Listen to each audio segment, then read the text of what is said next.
had to cut the rings from two sides and there was some play on the screw. They're not perfectly lined up at all places. This is not a problem, but we have to overcome this. I'm thinking of doing that by sanding, and maybe in the bad spots I'll use some wood filler.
I need the outlines of this part twice, once for the front, once for the back. So what I'm gonna do, instead of gluing it on twice and cutting it twice and everything, I'm gonna cut it over here, screw the two pieces together, and then I'm gonna cut them out both at the same time on the bandsaw.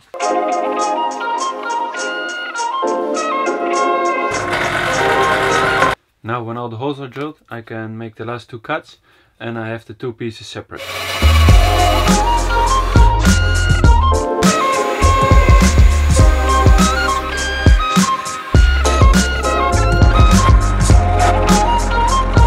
So I needed a setup where I have a straight angle where the bearings will be perfectly aligned. I figured by turning the table 90 degrees I can have the perfect distance from this all the time, so they're all the same.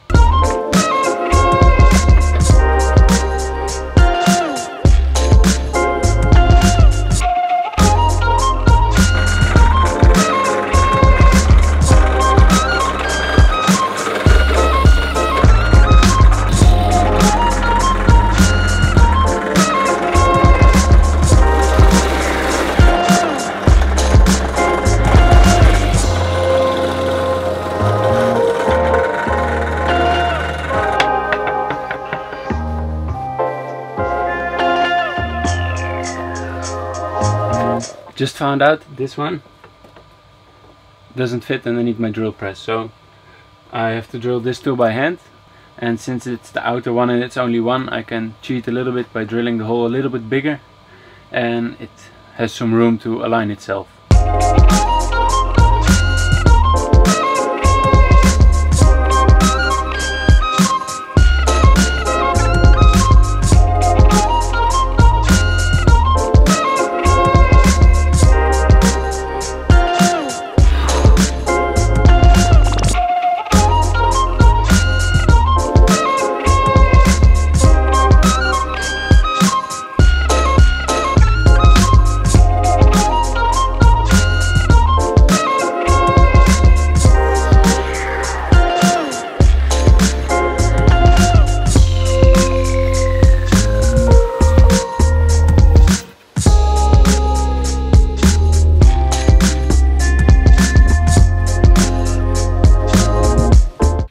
If your wood rods are a bit too thick or your spacers are a bit too thin, you can use your drill as a lathe.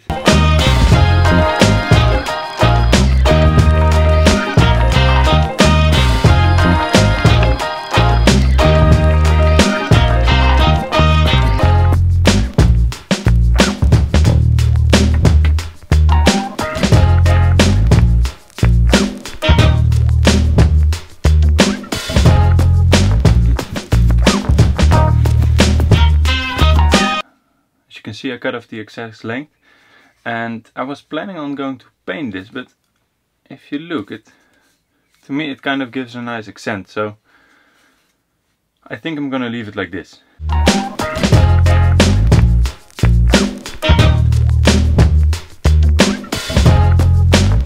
I like it when a project starts coming together.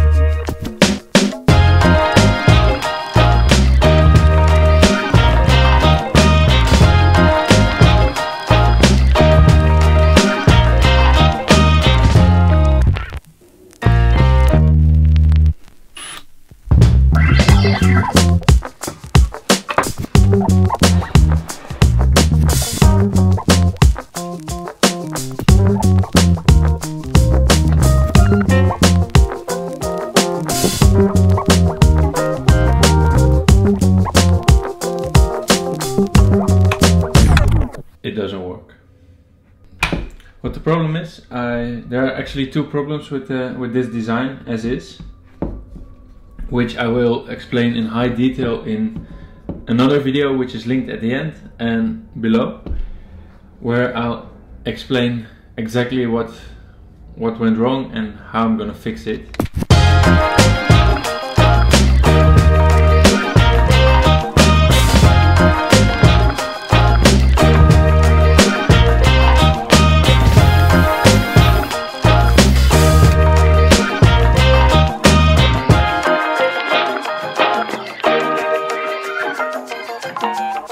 That's much better.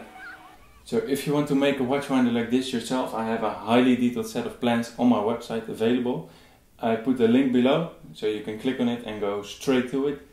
But before you leave, don't forget to hit the subscribe button, and I will see you next time.